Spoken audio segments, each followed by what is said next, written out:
Oke, sip. Sudah Kang, sudah mulai record nih. Baik, ya nih saya sampaikan CV Kang Joko. Sekarang beliau ini bekerja atau berkegiatan atau berkontribusi untuk masyarakat melalui CSR, NPR di PT MC PET Film Indonesia. Ini apa Kang singkatannya Kang? Jadi itu secara nama PT tidak ada singkatan, cuman MC depannya itu menandakan Mitsubishi Chemical. Ah, iya iya. Ya, makanya di situ PT saya itu di bawah Mitsubishi Chemical Corporation di Jepang, kantor pusatnya di Jepang. Baik, baik, baik Kang. Nah, beliau ini berpengalaman di CSR, Community Development, Community Investment sejak tahun 2013. Wih, 2013 itu saya posisinya baru lulus kuliah S1, Kang. Dan beliau juga pernah bekerja pada beberapa perusahaan, NGO yang di Indonesia, nasional maupun internasional pada bidang pengembangan masyarakat dan penanggulangan bencana. Setahu saya sih Kang Joko ini juga punya sertifikat Kang ya, sertifikat kebencanaan dari Jepang itu. Nah sekarang ini beliau bekerja di CSR dan sebagai PR di anak perusahaan Mitsubishi Chemical Corporation. Nah, teman-teman bisa bisa lihat banyak profilnya, lalu juga pengalaman-pengalaman beliau itu yang sekarang di CSR yang Mitsubishi Chemical, lalu juga Community Development Officer di Pertamina Kalimantan Kang ya. Kalimantan Timur di Kalimantan Balikpapan. Timur. Oh iya. Nah, lalu juga beliau ini pernah menjadi Coordinator of Humanitarian Center and Disaster Management di AMCF, Asia Muslim Charity Foundation. Nah, selama di sini saya banyak berguru dan dimentori oleh beliau gitu. Banyak sekali ilmu yang didapatkan terkait pengembangan masyarakat ya atau kemanusiaan juga. Lalu juga beliau pernah bekerja di PT Kuarsa Hexagon sebagai Social Expert Assistant, lalu Community Development Officer di Susi Foundation Indonesia, lalu juga ini Japan National Council of Social Welfare. Ini beliau ini mendapatkan beasiswa penuh, luar biasa ini ya, sebagai uh, pekerja kesejahteraan atau apa ya, kesejahteraan sosial Kang ya. Lalu juga Community Development Officer di PT Silva Rimba Lestari. Lalu beliau ini koordinator di tim 5. Kayaknya itu waktu zaman mahasiswa. Oh, zaman mahasiswa Kang. Ih, luar biasa ya. Beliau ini masih mahasiswa tapi banyak sekali kegiatannya gitu. Teman-teman nih harus banyak menggali ilmu dari beliau gitu, terkait kegiatan-kegiatan atau banyak hal lah ya yang atau ilmu-ilmu yang banyak digali dari beliau ini. Oke, banyak sekali nih Kang. Lalu pendidikannya nih beliau ini di lulusan Sekolah Tinggi Kesejahteraan Sosial STKS Bandung. Ini tahun 2008 Kang ya, sampai 2012. Lalu juga SMK-nya di Bojonegoro, dan banyak sekali nih kegiatan-kegiatan kerelawanannya nih. Pertamina sebagai ketua umum komunitas CDO Pertamina Indonesia, lalu juga public relation and case worker, lalu juga relawan mahasiswa mungkin. Ini ya relawan mahasiswa Kang ya. Dan beliau banyak sekali sertifikat keahliannya di sebagai guidance and on social responsibility ISO 2600, lalu pengelolaan 26.000 ya, maaf Kang, 26.000 pengelolaan program corporate social responsibility berbasis proper di PT Pertamina, pelatihan teknik pemetaan stakeholder dan strategi stakeholder engagement, lalu pengelolaan konservasi keanekaragaman hayati dan pemberdayaan masyarakat berbasis proper di PT Pertamina, corporate social responsibility berbasis proper di PT Pertamina, lalu juga pengelolaan program corporate social responsibility berbasis proper di PT Pertamina. Lalu juga banyak sekali publikasinya, teman-teman mungkin nanti bisa lihat lebih jauh terkait publikasi-publikasi beliau, dan beliau juga salah satu penulis buku Peksos ya Kang? Peksos milenial Kang ya? Peksos milenial. Nah, teman-teman kalau tertarik untuk melihat atau membaca bukunya, teman-teman bisa mengkontak langsung beliau. Mungkin nanti di lain kesempatan, atau bahkan nanti kita diberikan kesempatan nih sama Kang Joko untuk main-main nih ke lokasi tempat beliau bekerja, ya Kang ya? Menunggu pandemi, jadi nunggu dulu lah. Banyak sekali organisasi-organisasi dan juga sebutnya kolega-koleganya, dan juga kegiatan-kegiatan yang diikuti oleh beliau sampai sekarang.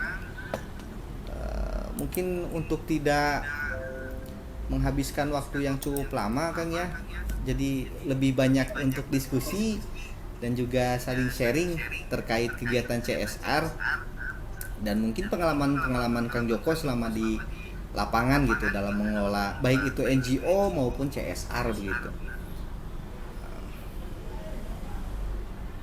Lalu ya begitu Kang, jadi saya mohon kesediaannya Kang Joko untuk banyak berbagi terkait pengelolaan khususnya kegiatan-kegiatan dilakukan oleh CSR selama ini ataupun pengalaman Kang Joko di CSR berbeda gitu. Karena mungkin anggapan saya setiap CSR itu memiliki keunikan atau kekhasan masing-masing Kang ya.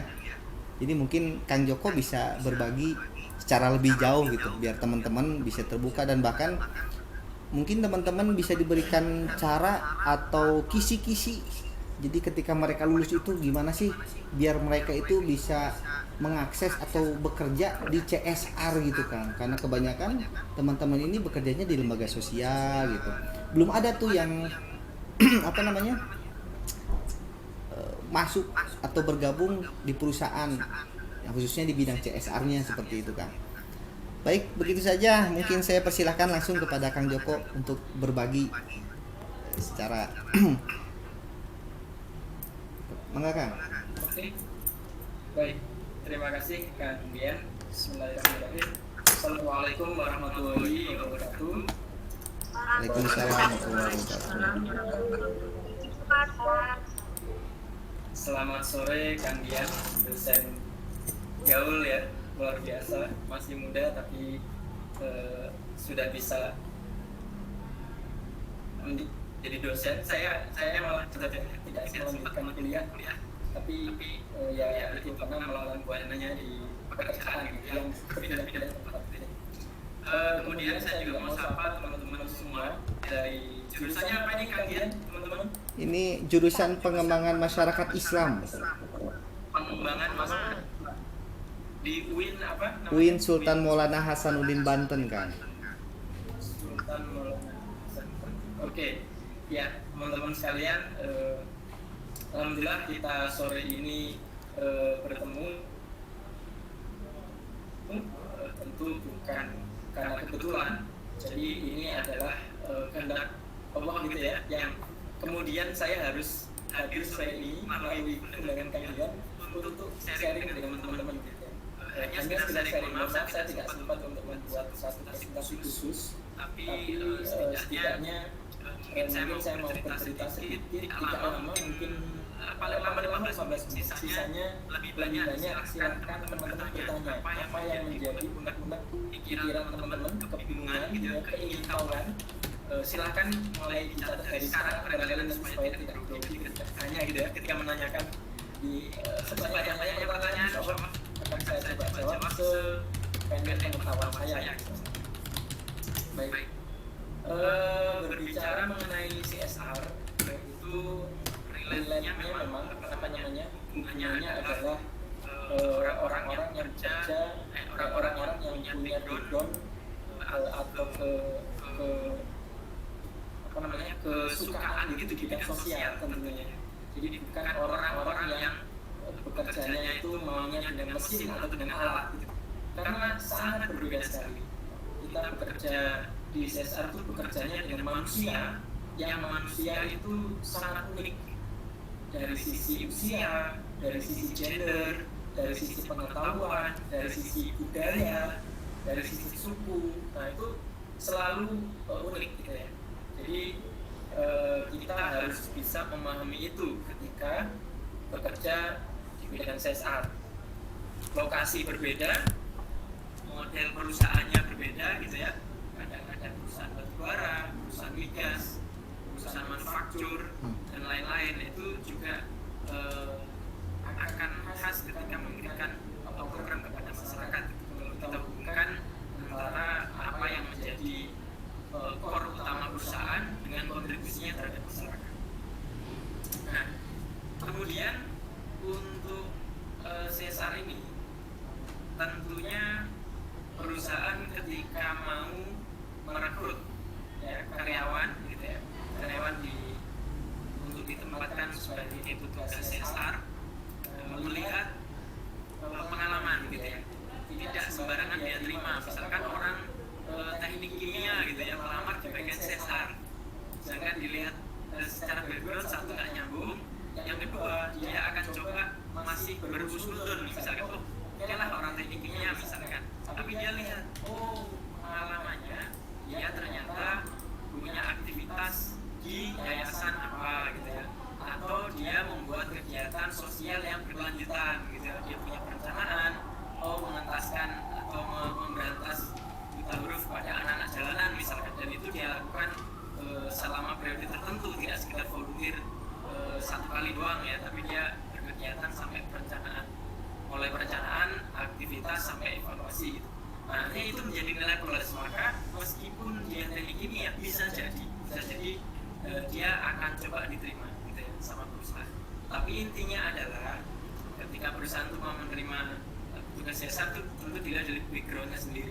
Apakah backgroundnya itu sesuai, misalkan dia jurusan yang berkaitan dengan manusia lah ya, apakah itu kesejahteraan sosial, kemudian ya termasuk pengembangan masyarakat gitu ya, itu sangat relate gitu, sangat relate sekali, dan itu punya modal yang besar lah. Sudah 50% lah barangkali, 50% itu akan lolos screening. Nah, tinggal tentu namanya orang mau masuk di perusahaan itu tidak satu orang ke orang gitu ya, kandidatnya pasti banyak. Nah di situ kita yang mulai dari sekarang harus memiliki nilai plus gitu ya. Kita nggak sekedar mempelajari mata kuliah yang nilainya tinggi, tapi apa yang bisa kita lakukan ketika mampu melewati berbagai mata kuliah terkait CSR. Jadi lebih ke action.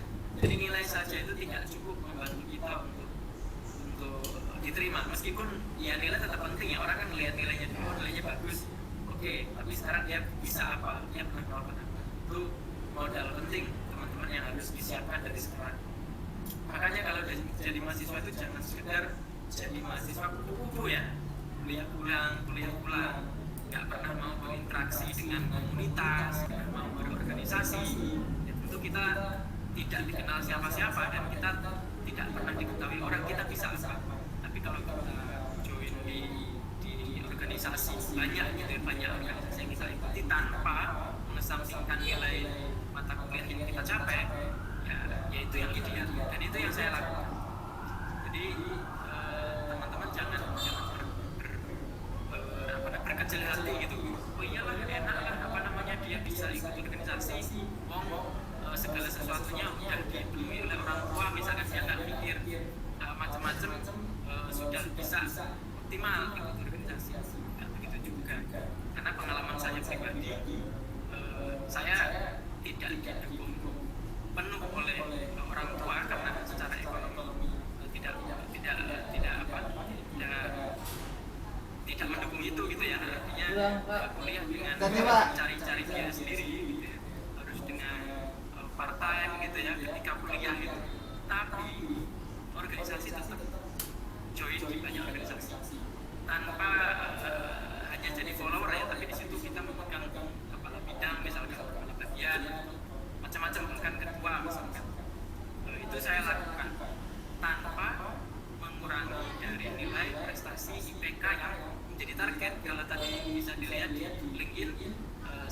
dengan IPK 3,80 itu tidak dengan setiap hari belajar saja, enggak, banyak organisasi gitu, banyak nginep di masjid, banyak nginep di lapangan, banyak interaksi gitu. Bahkan sampai aktivitas di Makassar, di Surabaya dan lain-lain itu saya ikuti semua, dan masih ditambah harus kerja part time gitu ya. Artinya apa? Maksudnya yang ingin saya share kepada teman-teman adalah kondisi yang kita pikir tidak mengenakan karena kita iri dengan teman-teman yang lain. Oh enak, udah semua tercukupi, organisasi berapapun ya dia pasti bisa. Saya kan beda, saya harus kerja sama, enggak.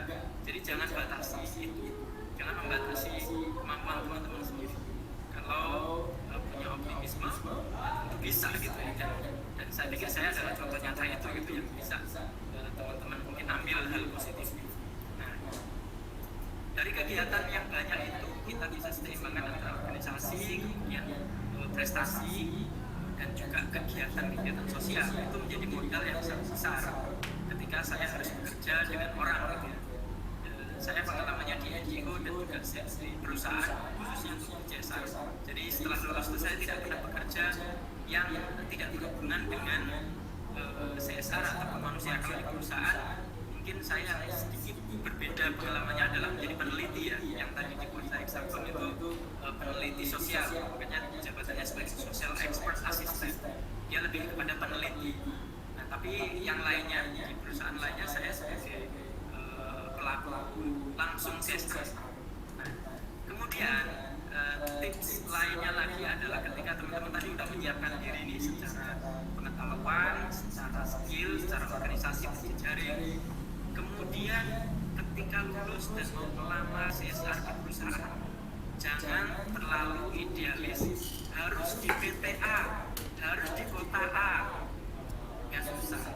Karena yang teman-teman mau barangkali satu PT-nya PT yang besar gitu ya, yang punya nama besar, Pertamina misalkan, atau yang lain-lain yang terkenal, atau di Cilegon barangkali apa itu namanya, Krakatau Steel gitu ya, Chandra Asri misalkan, harus masuk itu. Ya apalagi itu teman-teman fresh graduate ya mungkin susah gitu. Ada barangkali ada, tapi itu sangat susah. Kesempatannya 1/1000 barangkali atau apa kan. Nah makanya tipsnya adalah ambil kesempatan dimanapun itu tempatnya. Jadi kalau ada lowongan yang CSR, lamar aja. Ketika diterima misalkan di Papua, ya why not? Kita masih muda, kita masih nggak punya tanggungan gitu ya. Jadi jangan malah menutup potensi pengalaman baru teman-teman, karena kita nggak selamanya di sana kok. Emang kalau sudah di Papua misalkan kita punya pengalaman 2 tahun, kita menjadi lebih ahli dalam mengelola program sosial, kita nggak bisa pindah. Bisa. Jangan khawatir kita tidak diterima di perusahaan lain. Kesempatan itu sangat terbuka lebar. Semakin kita punya pengalaman, semakin kita bisa milih tempat. Nah kalau tempat awalnya ternyata di luar Jawa, di daerah terpencil, itu jadikan modal sebagai pengalaman, sebagai untuk menempa mental ya. Teman-teman mungkin kaget ketika selama hidupnya di Banten terutama di Serang, Cirebon dan sekitarnya, tiba-tiba bekerja di Kalimantan yang orang yang kita hadapi adalah orang Dayak. Orang Dayak dalam pikiran kita yang kita nggak pernah keluar kemana-mana kan serem banget gitu ya. Yang kita dengar pernah ya, tahu raporan perang antar kampung gitu ya, antar suku, kan serem sekali. Atau bahkan mungkin yang kita kena santet lah apa segala macam. Mungkin kalau kita nggak pernah menghadapi langsung gitu, kita akan pikirannya yang macam-macam. Tapi ketika kita datang ke sana, ternyata nggak begitu juga gitu. Orangnya ternyata santun juga sama seperti kita. Cuman kalau ada trigger yang membuat mereka tersinggung, aturan adat yang tidak kita hargai, jadi mereka akan marah. Tapi selama kita tidak melakukan itu, tidak ada masalah. Nah, jadi jangan terlalu perfeksionis atau idealis di PT yang besar atau lokasi yang strategis. Karena itu kedepannya mungkin bisa kita raih, tapi kita harus mau sedikit susah-susah juga. Ya kalau ada di tempat dekat dengan rumah gitu ya, PT-nya besar, karena kita yang alhamdulillah itu kan sangat kecil sekali. Termasuk saya asli orang Tuban gitu ya, Jawa Timur. Di sana ada PT besar, Rosneft, Gresik. Tapi saya tidak pernah punya kesempatan untuk kerja di sana. bukan berarti saya tidak kompeten, tapi kesempatannya nggak ada. Kesempatan nggak ada tuh barangkali ya ini ketika daripada saya nganggur gitu kan, otomatis saya terima pekerjaan di tempat yang saat itu memang saya, sedangkan saya sudah kerja di sana baru ada lowongan.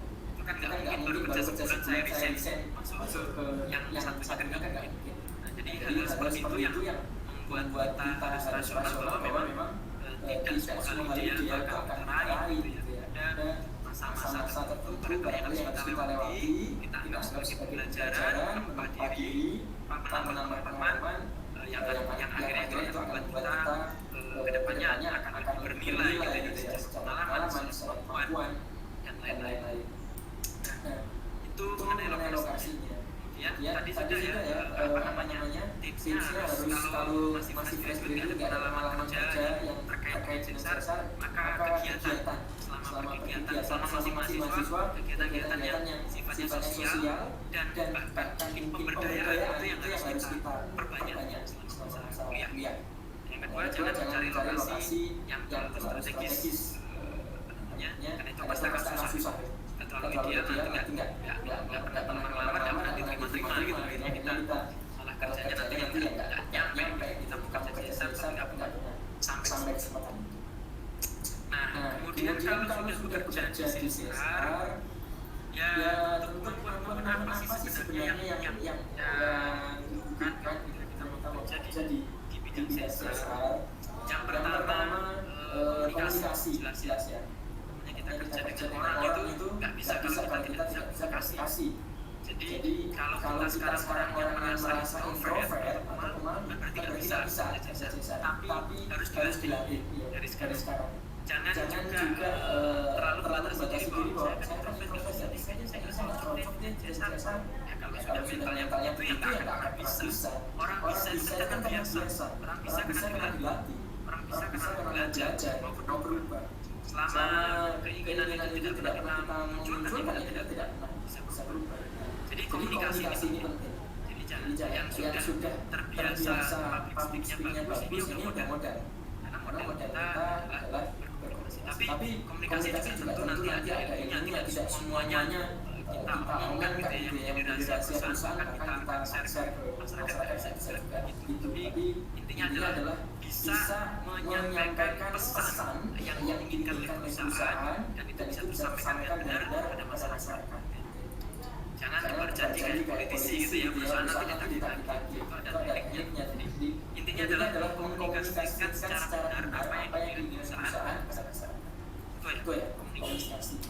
Yang kedua, skill yang harus bisa kita miliki, yang harus kita miliki bekerja di CSR adalah bisa memahami mengenai potensi dan masalah di suatu lingkungan, terutama lingkungan bidang kita ya, ring satu perusahaan, tingkat kelurahan, tingkat kecamatan dan sebagainya. Nah, gimana cara untuk bisa mengetahui masalah potensi? Yaitu harus belajar. Kalau metodenya, kalau kita bicara secara teoritis, ada namanya pemetaan sosial atau social mapping. Nah, social mapping nanti ada backgroundnya lebih dalam lagi, itu yang mungkin para pasien kalian harus belajarkan bagaimana cara social mapping. Ya.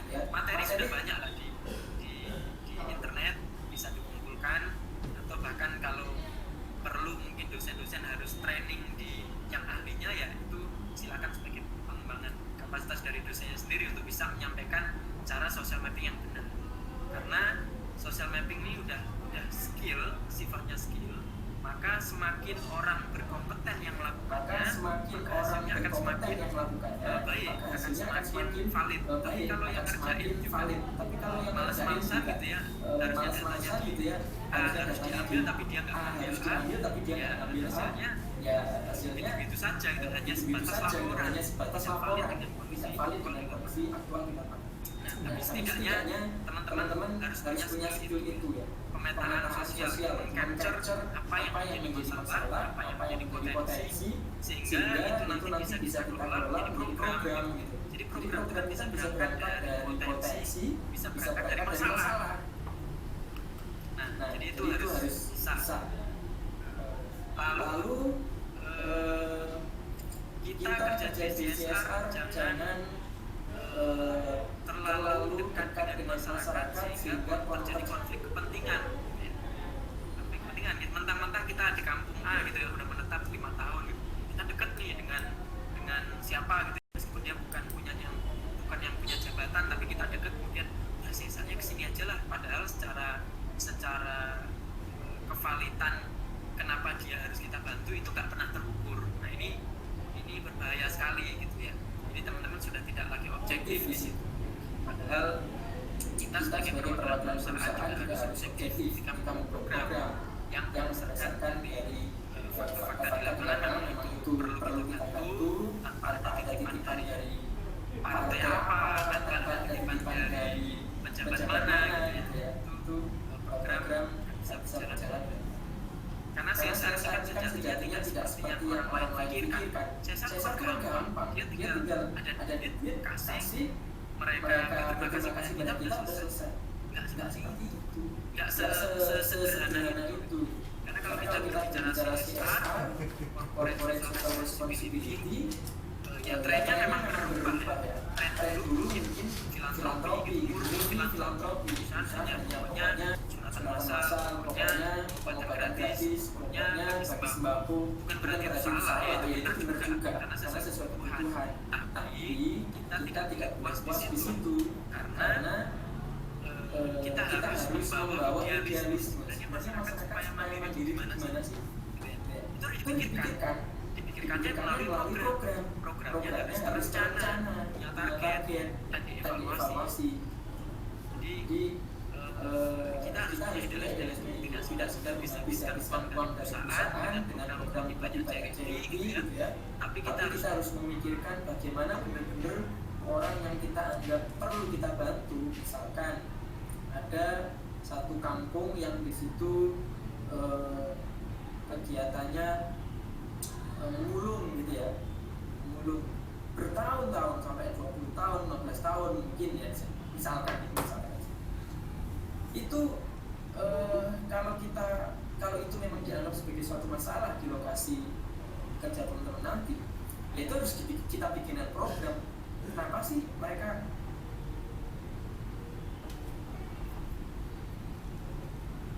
kan harus ada lain supaya ini terputus rantai pemulung, atau paling tidak dia mungkin tetap mengambil sampah tapi kualitasnya sudah berbeda dengan cara-cara pemulung yang biasa.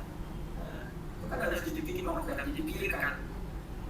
Kemudian perusahaan merencanakan tahun pertama dia harus apa supaya ini terjadi perubahan, tahun kedua bagaimana, tahun ketiga bagaimana, sampai mungkin maksimal biasanya perusahaan itu merencanakan 5 tahun kalau merencanakan program jangka panjang gitu ya. Jadi 5 tahun dianggap waktu yang cukup untuk bisa kelompok yang kita dampingi di pekerjaan itu mandiri. Jadi tanpa kita support lagi negara, kita udah bisa jalan sendiri. Secara omset juga ada, secara kepercayaan diri dia menjalankan kegiatannya sudah berjalan, ada orang-orangnya juga percaya, stakeholder di sekitarnya gitu ya, RT, macam-macam itu juga sudah tahu. Maka kita tinggal dari perusahaan yang dari jauh, kita sudah bisa jalan sendiri. Nah, jadi idealismenya harus dibawa ke sana, jangan sekedar filantropi, ngasih doang gitu ya.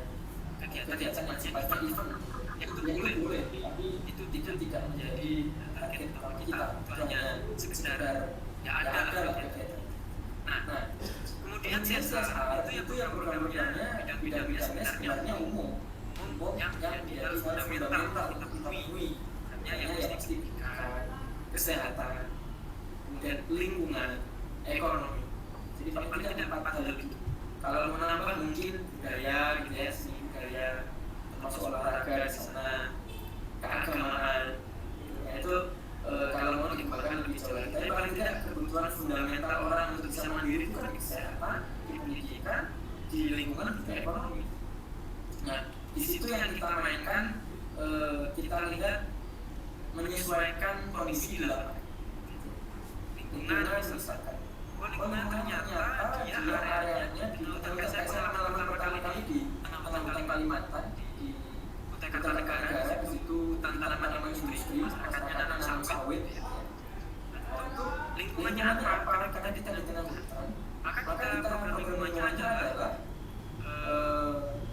membangun kesadaran untuk menjaga alamnya daripada sekedar mereka terus tanam sawit semuanya gitu ya. Tapi kita harus ada area-area yang dikonservasi. Area yang dikonservasi itu artinya area yang dilindungi dari sisi namanya, dari hewan-hewannya, mata airnya, harus dilindungi untuk ingat masyarakat.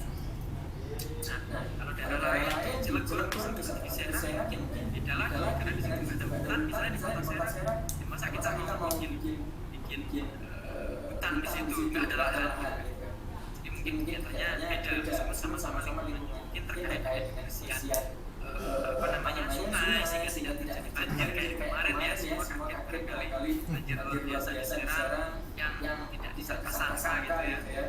Itu pasti ada penyebabnya, jadi enggak juga kita langsung husnuzon itu kan takdir dari Allah. Ya takdir dari Allah kan ada sebabnya. Jadi itu yang kita kejar dan kalau itu bisa jadi program. Nah mungkin pengantarnya itu saja, barangkali teman-teman atau Kang dosen sudah punya banyak pertanyaan untuk kita diskusikan. Ya mari kita diskusikan, kalau ada jawab sama saya. Demikian barangkali Gian, terima kasih. Assalamualaikum warahmatullahi wabarakatuh. Waalaikumsalam.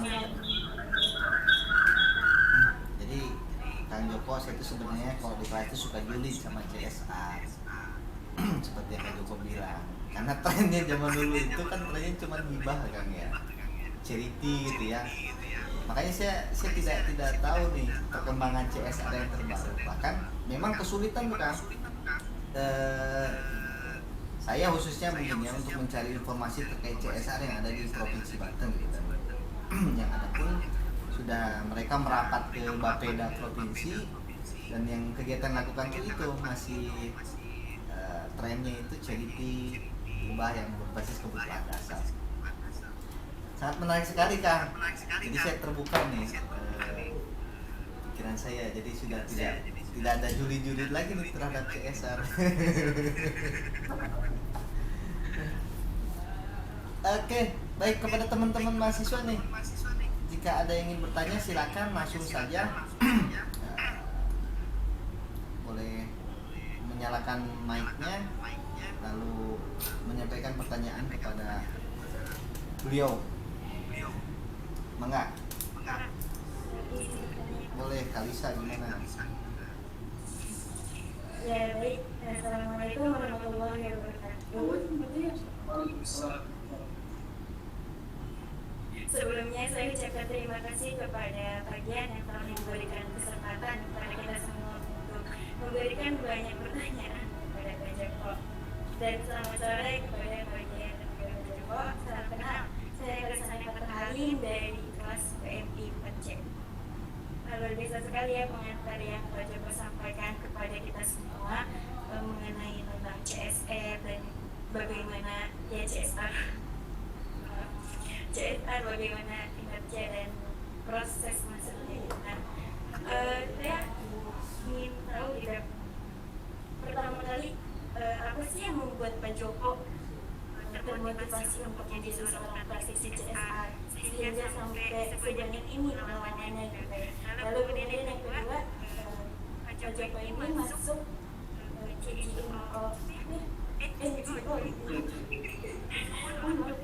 NGO yang bernama apa dan proses masuk NGO-nya itu seperti apa? Boleh sharing-sharing? Ini tadi pertanyaan saya. Kang Joko mau langsung menjawab atau boleh Kang. Oke. Ya, yang pertama ada hal yang menarik sebenarnya. Teman-teman yang masuk di kuliah itu kemudian di posisi misalnya sekarang itu adalah posisi jurusan yang sebenarnya tidak diinginkan. Itu banyak teman-teman saya banyak.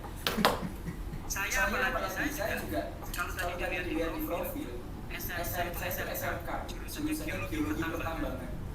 Jadi kalau secara pikiran saya kecil dulu ya waktu muda lah waktu sweet seventeen gitu pengennya kerja di tambang, pertambangan, ahli tambang.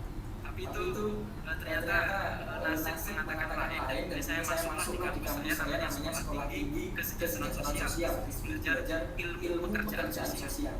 Nah, karena saya orangnya ini mau menerima perubahan gitu ya. Ya, ketika saya udah masuk situ, ya udah saya udah nyemplung. Kenapa saya harus kembali lagi gitu ya? Tidak rela gitu. Ya intinya nikmati. Akhirnya selama kuliah saya nikmati. Ini belajar apa sih? Ini kerja ngapain sih? Ternyata tentang sosial, tentang teknik interview, teknik macam-macam, dan itu saya nikmati. Sehingga ya akhirnya saya 4 tahun tertempa lah jiwa sosialnya gitu ya. Jadi udah yakin bahwa oke, karir saya ke depan saya ingin bergerak di bidang sosial gitu ya, bidang sosial yang benar-benar kegiatannya kalau di NGO udah jelas pasti bantu orang gitu ya, tanpa orang gitu ya, tanpa di perusahaan beda nih, perusahaan kan profit gitu. Gimana caranya saya bisa kerja di perusahaan tapi yang dilakukan adalah mencari profit gitu, malah ngabisin duit gitu. Nah itulah kemudian di NGO saya pengalaman pertama kali bantu setelah kuliah di NGO namanya Human Initiative PKPU dulu. Situ ya maksudnya ya kita ada lowongan di website saya lama.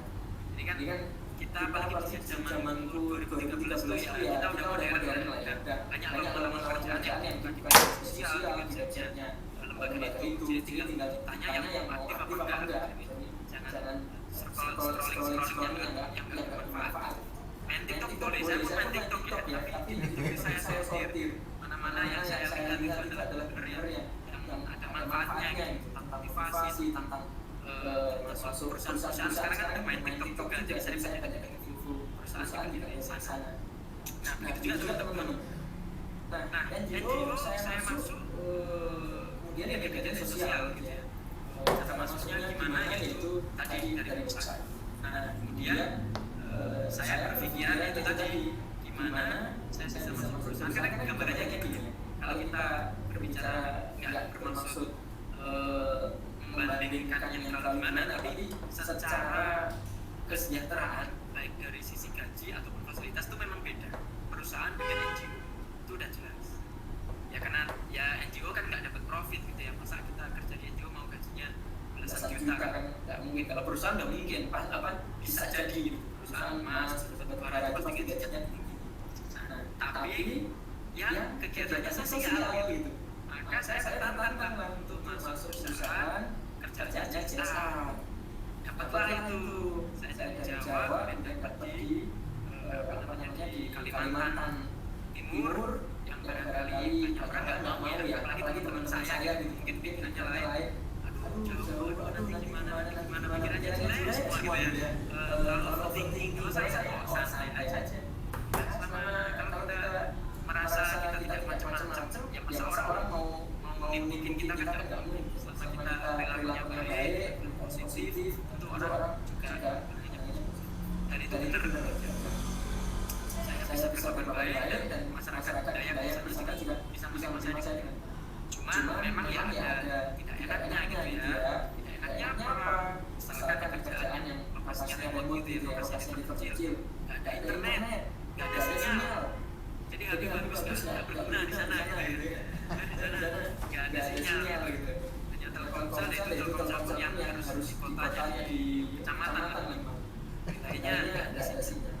Kemudian ya kita pasti jauh dari keluarga gitu ya. Misalkan rosternya 30 hari kerja full, atau kalau ditambah ada yang 3,5 bulan kerja full, habis itu libur 2 minggu, macam-macam. Itu tantangan sama kerja. Jadi seperti itu kurang lebihnya. Jadi apalagi yang terjawab apa? Mbak Kalisa. Sudah. Oke. Jadi intinya investor itu bapak berhasilnya menjalankan berawal dari kecemplung gitu, kayak SMP-nya udah jadi apa, kuliah masuk ke sosial. Jadi intinya kita menikmati dan tidak jalannya. Dan sekarang banyak banget, makasih banyak. Mudah-mudahan Kak Kalisa juga begitu ya. Kalau merasa sekarang di jurusan sekarang, kayaknya saya salah jurusan. cintai dulu tuh kalau mau karirnya relate. Kalau ternyata sudah punya rencana setelah lulus saya mau jadi rumah tangga saja, nggak kerja ya nggak penting, artinya kita kerja sekarang ini gitu. Jadi harus ada tujuan dulu, cinta yang kita sekarang, kondisi sekarang kita, dan itu sangat bermanfaat pasti untuk pekerjaan kita nanti, menunjang pekerjaan kita. Iya betul Pak, karena banyak sekali ya di jurusan PM ini yang ngakunya kecemplung gitu. Ya sama di kampus saya juga sama. Di kampus lain sekelas UI pun gitu ya. Kalau kita berbicara jurusannya itu ada namanya yang mirip teman-teman tuh ilmu kesejahteraan sosial. Itu dia malu menyebut jurusannya itu. Tapi akhirnya ya dia kerjaannya nggak pernah bisa optimal di jasa karena dia dari awal udah nggak cinta. Coba kalau dia anak UI, jurusannya itu dia sangat menikmati itu ya dia kerja di mana pun nggak milih.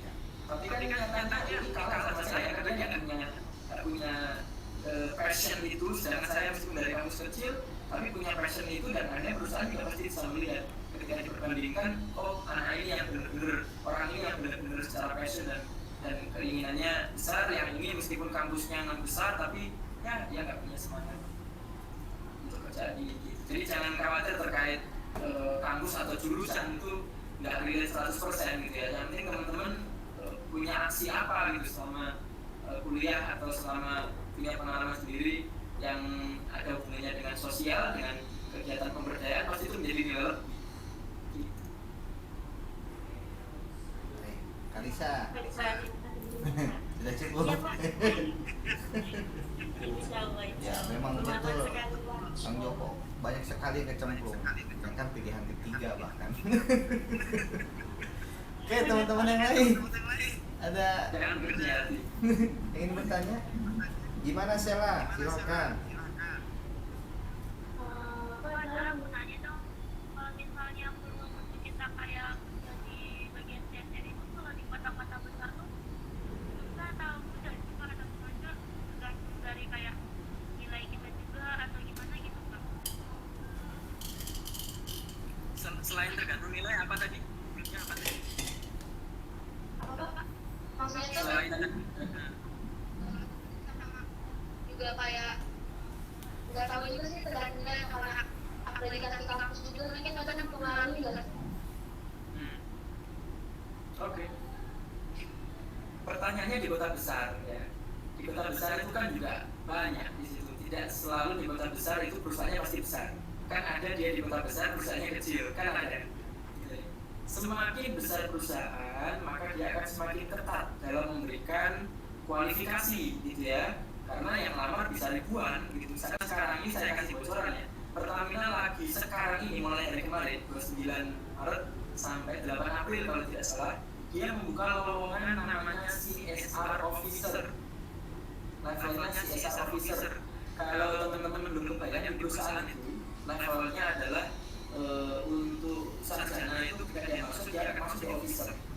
Di atas officer dia masuk supervisor. Di atasnya supervisor dia akan section head biasanya atau team leader, atau kalau di ke lokasi yang terpencil itu dia biasanya superintendent, baru setelah itu manajer seksi, manajer divisi, dan sampai direktur. Nah jadi pertamanya lagi bukan CSR officer, tapi berita buruknya bagi teman-teman yang fresh graduate, CSR officer tapi dia bersyaratkan pengalaman 6 tahun, bayangkan. Ya karena Pertamina tahu, Pertamina itu kalau buka sesuatu dia yang menampakkan belasan ribu gitu. Makanya dia semakin ketat. Tapi berbeda ketika di kota besar, dia mungkin perusahaannya adalah perusahaan apa misalkan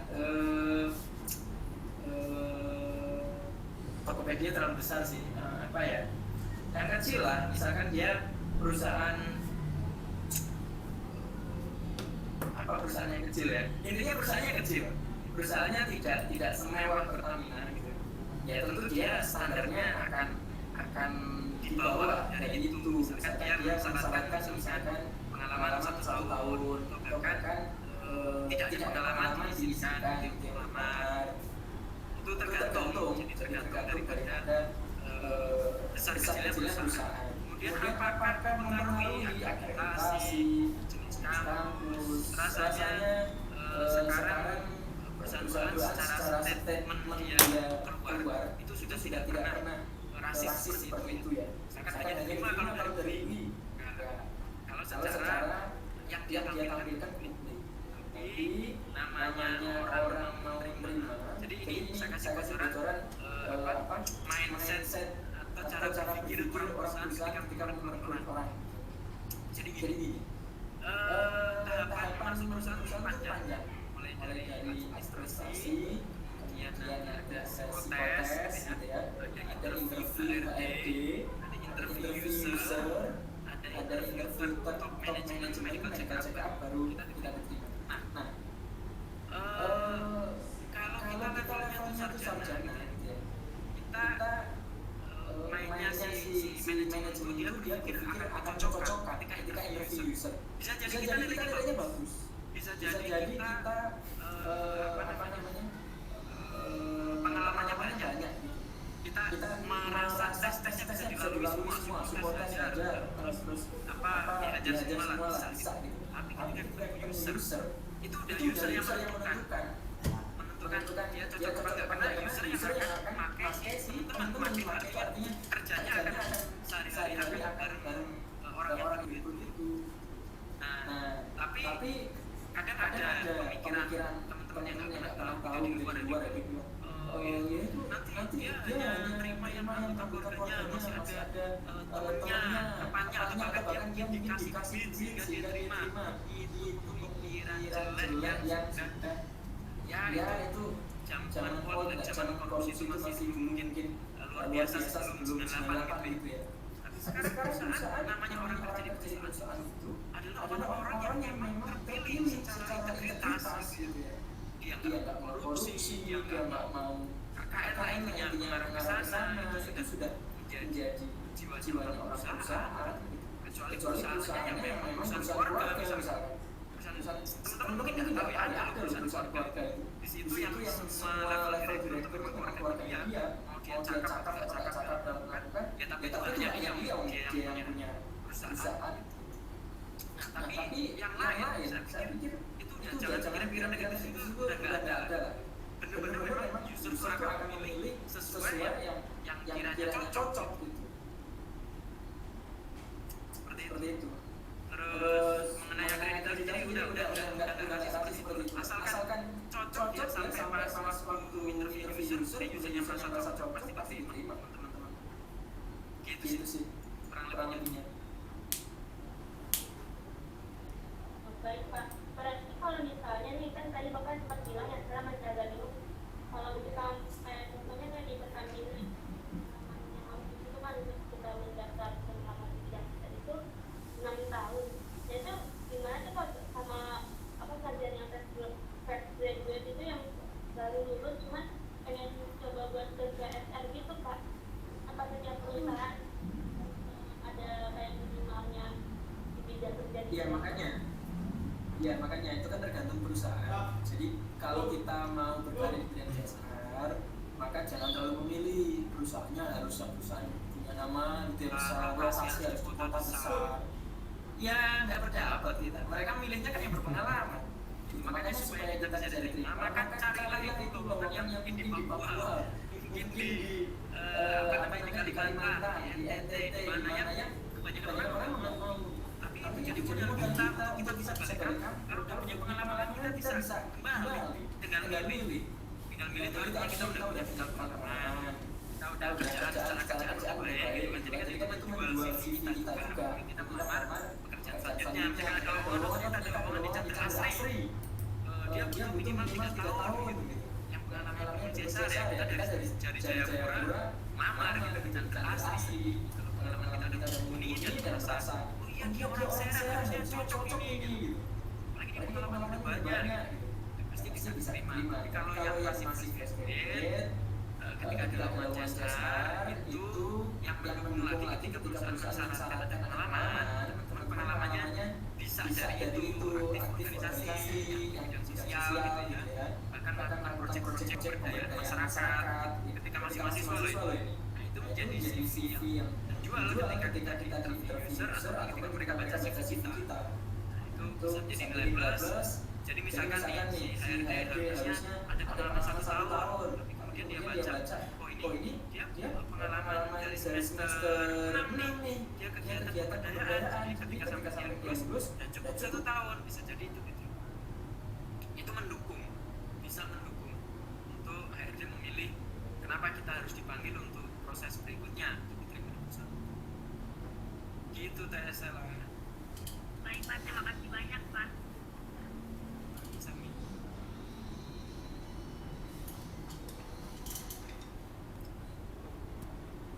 Baik, teman-teman lain ada yang ingin bertanya? Ini kayaknya sudah azan, tapi silakan teman-teman aja, mau kita lanjut berapa menit lagi. Silakan teman-teman aja, mau kita lanjut berapa menit lagi. Saya serahkan aja ke teman-teman. Satu pertanyaan lagi boleh Kak? Boleh, Kang Joko, satu pertanyaan terakhir mungkin. Sherly masih mau bertanya? Gimana kita ya? Kemudian ada suaranya. Boleh nih Kang Joko. Lagi boleh kan Pak? Boleh. Sherly masih mau nanya nggak?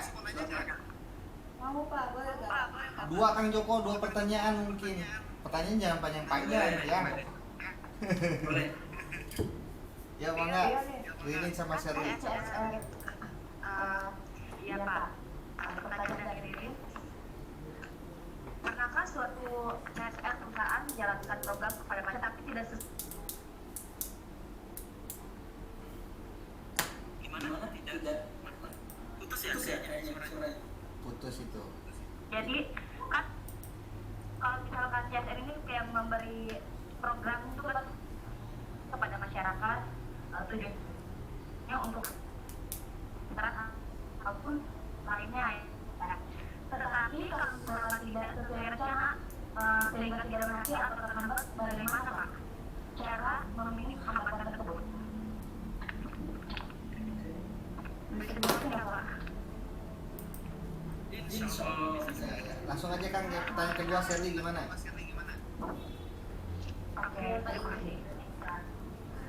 Kalau Sherly sih tadi sebenarnya nggak beda jauh juga sama Ririn tuh. Untuk kan bapak sebenarnya nggak beda jauh juga sama Ririn tuh. Untuk kan bapak juga pernah bekerja di nah di mana kan perusahaan sendiri kalau di perusahaan di mana kan perusahaan sendiri kalau di perusahaan pasti kan kita kayak buat program gitu kan sama kayak Ririn untuk masyarakat. Yang ingin saya tanyakan itu Pak,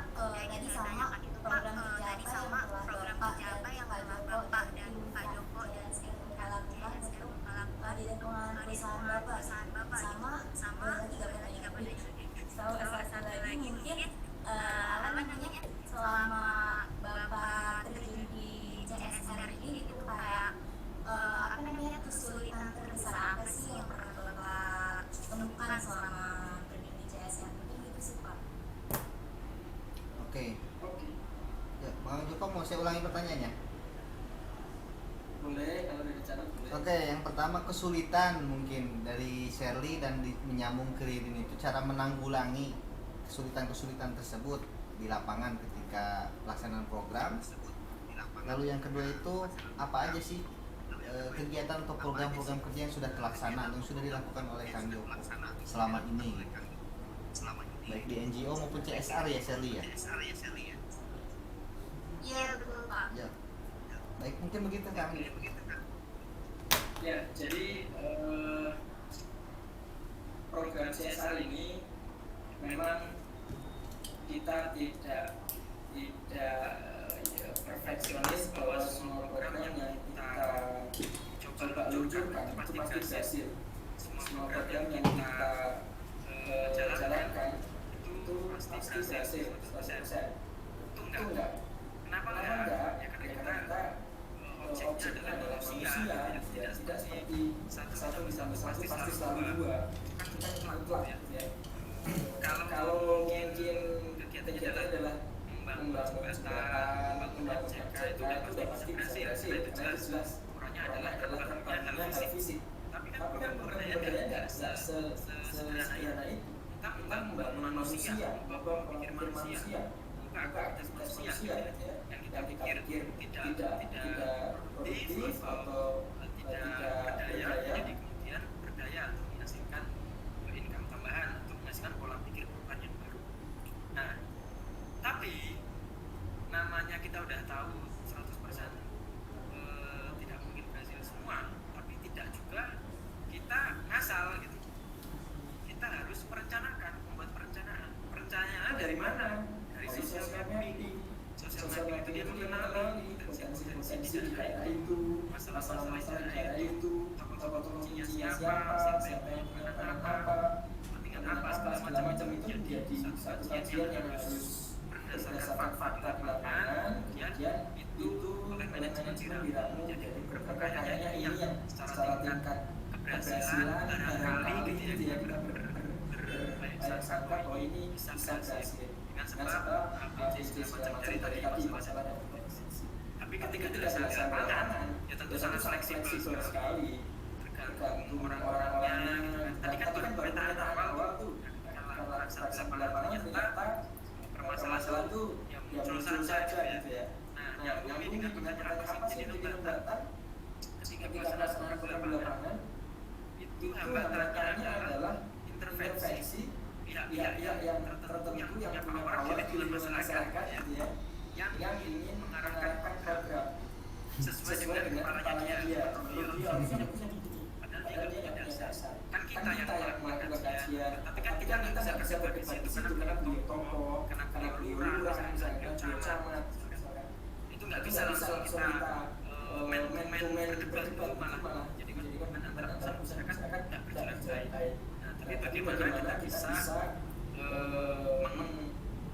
menetralisir itu dengan barangkali ada keinginan dari tokoh yang tadi mau intervensi ke kita penuhi, misalkan beliau punya pikiran itu kayaknya bagus kalau kita punya taman gitu ya misalkan.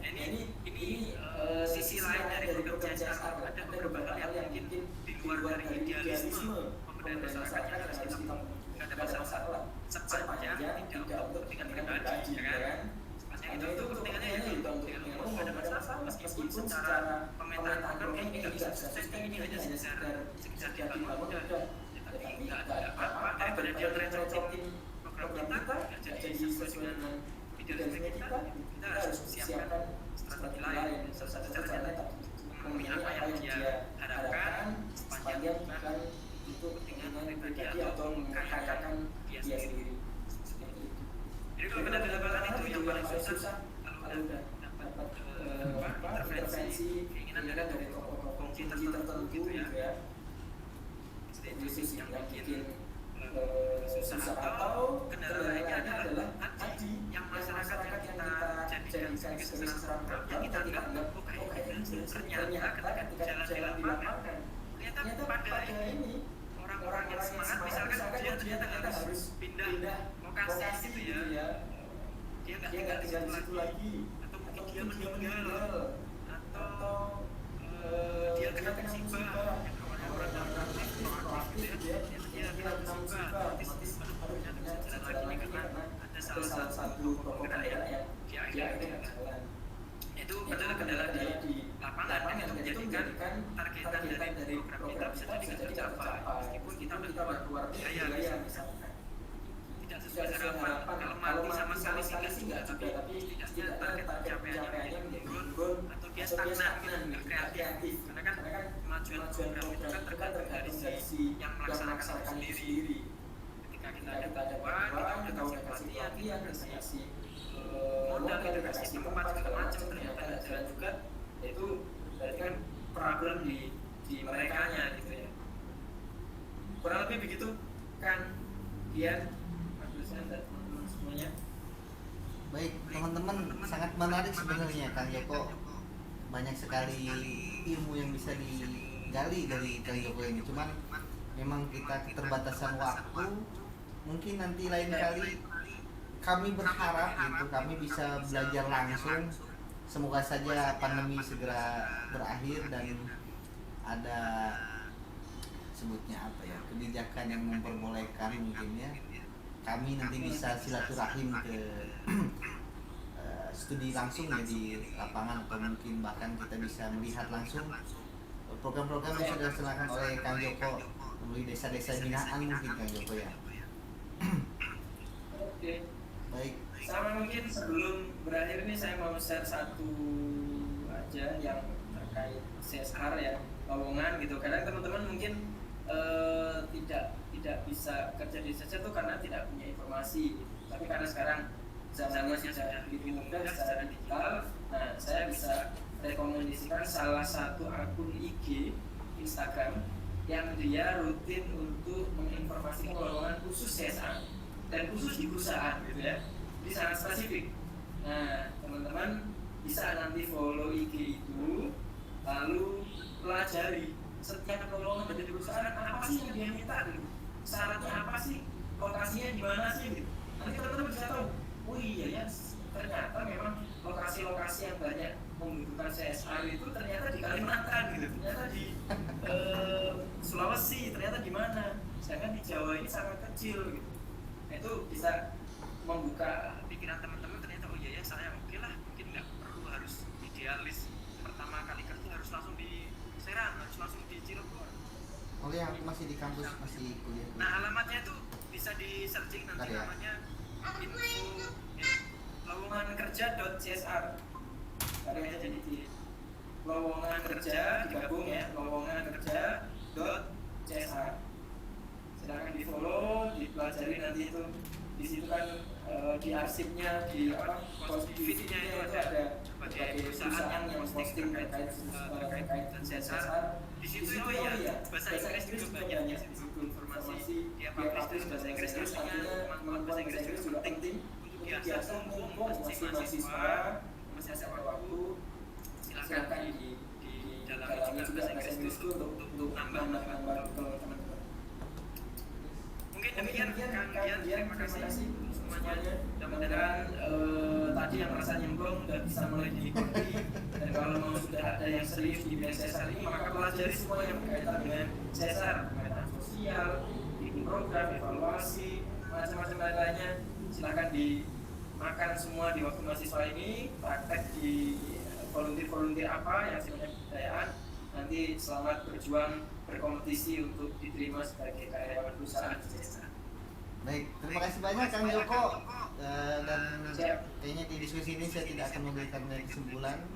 Semoga teman-teman banyak mencatat karena banyak ilmu yang bisa kita ambil dari diskusi hari ini. Kang Joko, terima kasih banyak sebelumnya. Salam juga buat keluarga, buat si Teteh, buat si kakak juga tuh. Salam. Ya, siap. Semoga sehat selalu Kang Joko. Baik. Terima kasih. Nanti rekaman silakan Kang, mau dipublish di mana silakan. Siap Kang. Siap Kang. Saya coba ini apa namanya? Saya publish di medsos. Boleh silakan. Sekian mungkin diskusi mungkin kuliah tamu hari ini. Kurang lebihnya mohon maaf. Ya, saya ucapkan terima kasih kembali kepada Kang Joko, dan juga saya juga ucapkan terima kasih kepada teman-teman yang sudah bergabung pada hari ini. Sekian dari saya, kurang lebihnya mohon maaf. Semoga kita bisa bertemu di lain waktu dan di lain tempat. Semoga saja bisa bertemu secara offline. Wabillahi taufiq wal hidayah. Wassalamualaikum warahmatullahi wabarakatuh.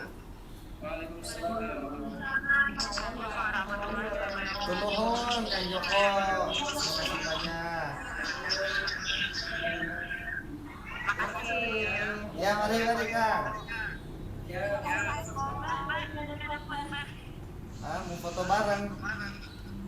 Boleh foto bareng dulu katanya Kang Joko. Ya, on cam semuanya.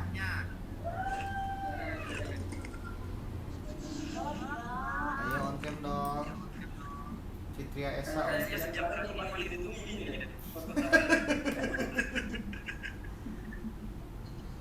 Ayo Ririn, Isnaini, Agnes, mau on cam nggak?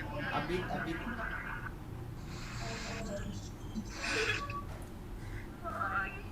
Ririn mau on cam nggak? Ayo Citra Sastra, on cam tidak?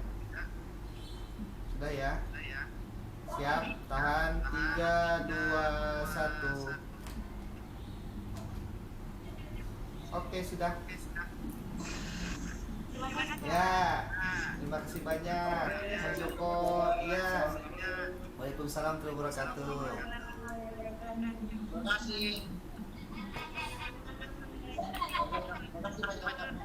Iya. Ya.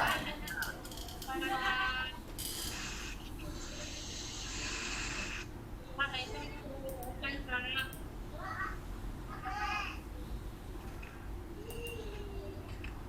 kayaknya bapaknya seru Pak. Pak, resum dikumpul kapan Pak? Resum dikumpul. Resum yang mana, yang ini? Besok aja Pak. Besok aja. Udah besok. Sudah besok saja resumnya.